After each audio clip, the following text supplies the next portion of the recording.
నమస్తే. జగిత్యాల సభ బీఆర్ఎస్ పార్టీలో జోష్‌ని నింపింది. బీఆర్ఎస్ పార్టీకి సంబంధించిన శ్రేణులంతా చాలా కాలం తర్వాత గత ఏడాది ఏప్రిల్‌లో బీఆర్ఎస్ పార్టీ ఒక సభ నిర్వహించింది వరంగల్‌లో. సో, ఆ తర్వాత మళ్ళీ ఏడాదికి బీఆర్ఎస్ పార్టీ జగిత్యాల ఉత్తర తెలంగాణ వేదికగా ఓ సభ నిర్వహించింది. సో, జగిత్యాల సభ బీఆర్ఎస్ పార్టీకి సంబంధించిన క్యాడర్‌లో ధైర్యాన్నిచ్చింది. సుదీర్ఘ కాలం తర్వాత బీఆర్ఎస్ పార్టీ అధినేత ప్రజల ముందుకొచ్చారు. ఆయన మీడియాతో ఆయన బహిరంగ సభను ఉద్దేశించి మాట్లాడారు. ఈ సభలో కేసీఆర్ మాట్లాడిన మాటలు చాలా కాలం తర్వాత విన్న పార్టీకి సంబంధించిన శ్రేణులు హర్షం వ్యక్తం చేస్తున్నాయి. కేసీఆర్ వ్యాఖ్యల్ని సోషల్ మీడియాలో విస్తృతంగా క్యాంపెయిన్ చేస్తూ ఉన్నాయి.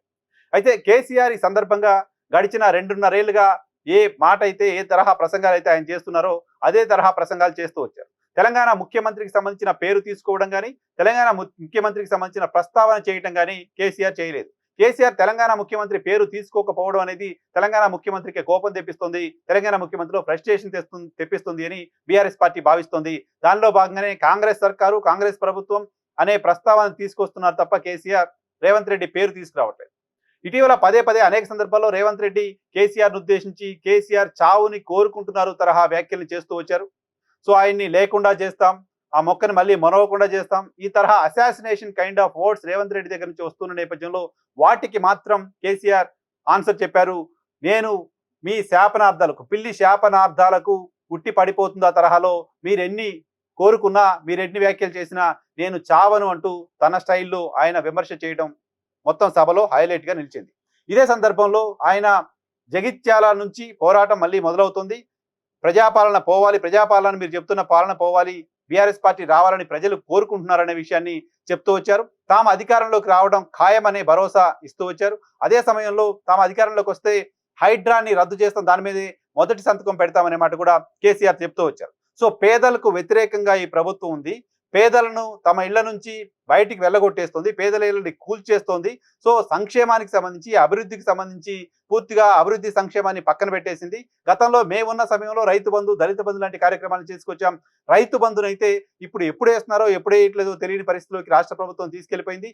అభివృద్ధి సంగతి పూర్తిగా పక్కన పెట్టేసింది అంటూ కేసీఆర్ ఈ ప్రభుత్వ వైఫల్యాల్ని ఎండగడుతూ మాట్లాడుతూ వచ్చారు. కేసీఆర్ అడపాదడపా సభల్లో మాట్లాడే మాటల తరహాలోనే నిన్నటి సభలో కూడా మాట్లాడిన తీరు బీఆర్ఎస్ పార్టీకి సంబంధించిన క్యాడర్కి అయితే ఉత్సాహాన్ని, ధైర్యాన్ని ఇచ్చింది. చాలా కాలం తర్వాత కేసీఆర్ బయటకు వచ్చి మాట్లాడడం వాళ్ళలో ఆనందాన్ని నింపింది. సేమ్ టైం కేసీఆర్ ఆరోగ్యంపై రకరకాల ఊహాగానాలు, కేసీఆర్ని బంధించారు అంటూ ముఖ్యమంత్రి రేవంత్ రెడ్డి మాట్లాడుతూ ఉండడం, సో కేసీఆర్ ఇంకా బయటికి రాడు, కేసీఆర్ పని అయిపోయింది ఇలాంటి మాటలు మాట్లాడుతూ ఉండడం, ఇవన్నీ చూసిన తర్వాత కేసీఆర్ నిన్నటి స్పీచ్ చూసిన తర్వాత కేసీఆర్లో ఇంకేం ఫైర్ తగ్గలేదు, కేసీఆర్ ఆరోగ్యంగానే ఉన్నారు, కేసీఆర్ తెలంగాణ రాజకీయాలను నిశ్చితంగా గమనిస్తూ ఉన్నారు, కేసీఆర్ మళ్ళీ అధికారం పైన ధీమాగా ఉన్నారు, కేసీఆర్ ప్రజలు తమకు అధికారం ఇస్తారనే నమ్మకంతో ఉన్నారనే విషయం నిన్నటి సభలో ఆయన మాట్లాడిన మాటలు బట్టి చూస్తే అర్థమైంది. సో, మొత్తంగా కేసీఆర్ సభ చూసిన తర్వాత కేసీఆర్ ఈజ్ బ్యాక్ అనిపించింది. కేసీఆర్ ఈజ్ బ్యాక్ అనే చర్చ పార్టీలో జరుగుతుంది. Same time KCR is back అనే చర్చ జరుగుతున్న నేపథ్యంలో అదే సమయానికి అదే కరీంనగర్ జిల్లాలోనే సభని ఏర్పాటు చేసిన ముఖ్యమంత్రి రేవంత్ రెడ్డి కూడా కేసీఆర్ టార్గెట్ గా విమర్శలు చేస్తూ వచ్చారు. కేసీఆర్కి ఒక సవాల్ను కూడా చేస్తూ వచ్చారు. అధికారంలో ఉన్న పార్టీలకు సంబంధించిన నాయకులు అధికారం చాలా బలంగా కనిపిస్తుంది, అధికారంలో ఉన్నప్పుడు అన్ని మన కంట్రోల్లో ఉన్నాయని అనిపిస్తుంది. అదే తరహా రేవంత్ రెడ్డి వ్యాఖ్యలు కూడా కనిపించాయి. రేవంత్ రెడ్డి ఒక సవాల్ చేస్తున్నారు, ఇంకో 2.5 ఏళ్ల తర్వాత జరిగే తెలంగాణ ఎన్నికల్లో బీఆర్ఎస్ పార్టీకి ప్రతిపక్ష హోదా కూడా లేకుండా చేస్తాను, ఇదే కేసీఆర్ నా సవాల్ అంటూ రేవంత్ రెడ్డి మాట్లాడడం చూసాం.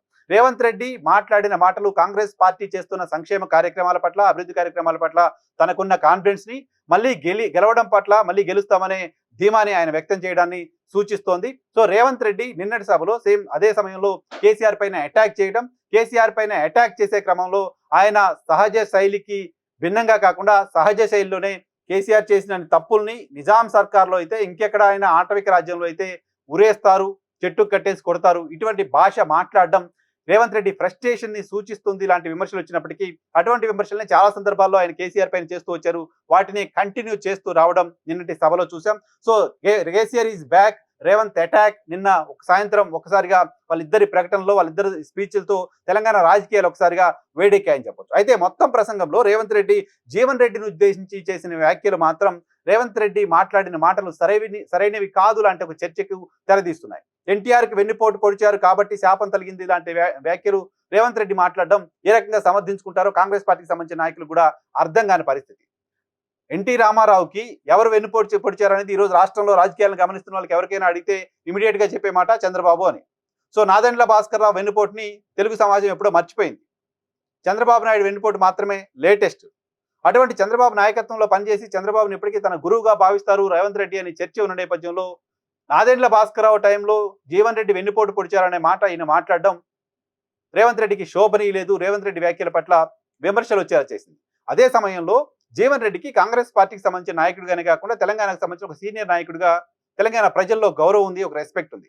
అటువంటి నాయకుడిని 40 ఏళ్లుగా కాంగ్రెస్ పార్టీ కోసం సర్వీస్ చేస్తూ వస్తున్న ఓ నాయకుడిని పట్టుకొని రేవంత్ రెడ్డి చేసిన వ్యాఖ్యలు, రేవంత్ రెడ్డి మాట్లాడిన మాటలు కాంగ్రెస్ పార్టీకి నష్టం చేసేవిగా ఉన్నాయి. నిజానికి నాదెండ్ల భాస్కరరావు ఎపిసోడ్లో కొద్దిసేపటి క్రితం ఇందాక జీవన్ రెడ్డి మాట్లాడుతూ ఉన్నాం. నాదెండ్ల భాస్కరరావు ఎపిసోడ్లో నాదెండ్ల భాస్కరరావు వెన్నుపోటు పొడవడం వెనక కాంగ్రెస్ పార్టీ ఉంది అనేది కదా అప్పుడు చర్చ. తెలుగుదేశం పార్టీ చేసిన ఆరోపణ, భారతీయ జనతా పార్టీ చేసిన ఆరోపణ కూడా అదే కదా. గవర్నర్ రామ్జీని పెట్టుకొని ఇందిరాగాంధీ కాంగ్రెస్ పార్టీ ఎన్టీఆర్ సర్కార్ని పడగొట్టింది అనేది కదా చర్చ. ఈవెన్ రేవంత్ రెడ్డి గారి సమీప బంధువు జైపాల్ రెడ్డి కూడా దానికి సంబంధించి ఉద్యమం చేశారు కదా కాంగ్రెస్ పార్టీ పైన. సో కాంగ్రెస్ పార్టీ ఎన్టీఆర్ని పడగొట్టిందనే చర్చ ఉన్నప్పుడు జీవన్ రెడ్డి పడగొట్టారు, జీవన్ రెడ్డి వెన్నుపోటు పొడిచారు లాంటి మాటలు రేవంత్ రెడ్డి మాట్లాడడం కాంగ్రెస్ పార్టీ చేసిన తప్పుల్ని ఆయనే ఎత్తి చూపినట్లు అనిపించింది. అదే సమయంలో ఇదే నాదెండ్ల భాస్కరరావు నా తర్వాత కాంగ్రెస్ పార్టీలో చేర్చుకుని పార్లమెంట్కి పంపించింది, ఖమ్మం నుంచి ఎంపీగా పోటీ చేయించి. సో వెన్నుపోటు పొడిచిన నాదెండ్ల భాస్కరరావునే మీ పార్టీలో చేర్చుకుని పార్టీ నుంచి పార్లమెంట్కి పంపించినప్పుడు తప్పులేంది? జీవన్ రెడ్డి ఆ ఎపిసోడ్ తర్వాత 40 ఏళ్లుగా కాంగ్రెస్ పార్టీకి సేవ చేస్తూ వస్తే జీవన్ రెడ్డిది తప్పు ఎలా అవుతుంది? జీవన్ రెడ్డి పైన చేసిన వ్యాఖ్యలు ఇలా చాలా విశ్లేషణలు ఉన్నాయి. జీవన్ రెడ్డి గురించి ఆయన మాట్లాడిన మాటలు కాంగ్రెస్ పార్టీకి సంబంధించిన ఒరిజినల్ కాంగ్రెస్ పార్టీ ఐడియాలజీతో పనిచేస్తున్న వాళ్ళు ఎవరు కూడా ఓన్ చేసుకునే పరిస్థితి, వాటిని యాక్సెప్ట్ చేసే పరిస్థితి లేకుండా పోయింది. సో రేవంత్ రెడ్డి అటువంటి వ్యాఖ్యలు చేయడం వెనుక కొంత ఫ్రస్ట్రేషన్ కనిపించి ఉంటుంది. ఇలాంటి వ్యాఖ్యానాలు కూడా వినిపిస్తున్నాయి. అదే సమయంలో జీవన్ రెడ్డి సాధారణమైన నాయకుడు కాదు. ఎన్నికల్లో గెలవడం, ఓడిపోవడం అనేది ఎవరికైనా జరుగుతుంది. గడిచిన ఎన్నికల్లో కేసీఆర్ ఓడిపోయారు, గడిచిన ఎన్నికల్లో రేవంత్ రెడ్డి కూడా ఓడిపోయారు. కామారెడ్డి నుంచి ఎమ్మెల్యేగా పోటీ చేసి రేవంత్ రెడ్డి కూడా ఓడిపోయారు. సో ఓటమి గెలుపు కాదు. గతంలో కొడంగల్ నుంచి కూడా ఎమ్మెల్యేగా రేవంత్ రెడ్డి ఓడిపోయారు. సో ఓటమి గెలుపు కంటే కూడా రేవంత్ రెడ్డి పీసీసీ అధ్యక్షుడు అయ్యే సమయానికి, ఆ సమయానికి పీసీసీ అధ్యక్షుడు పీఠం జీవన్ రెడ్డికి వెళ్ళబోతుంది, జీవన్ రెడ్డి పీసీసీ అధ్యక్షుడు అవుతారు లాంటి వార్తలు, దానికి సంబంధించిన లీకులు ఆల్మోస్ట్ ఫైనల్ అయిపోయింది లాంటి వార్తలు చూసాం.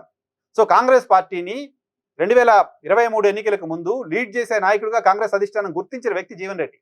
అనూహ్యంగా తర్వాత రేవంత్ రెడ్డి పీసీసీ అధ్యక్ష పదవిని సంపాదించుకున్నారు. కానీ సో కాంగ్రెస్ పార్టీకి అంత కీలకమైన ఒక వ్యక్తిని జస్ట్ ఏదో ఒక విమర్శ చేసి ఒక గడ్డి పోచులా పక్కన పడేద్దాం, 40 ఏళ్ల క్రితం ఆయన ఎన్టీ రామారావు వెన్నుపోటు పొడిచారు కాబట్టి ఇప్పుడు శాపం జరిగింది, ఇటువంటి మాటలన్నీ కూడా జీవన్ రెడ్డి పైన ఏం విమర్శలు చేయాలో తెలియక, ఎటువంటి విమర్శలు చేయాలో అర్థం కాక రేవంత్ రెడ్డి మాట్లాడిన మాటలుగా కనపడ్డాయి.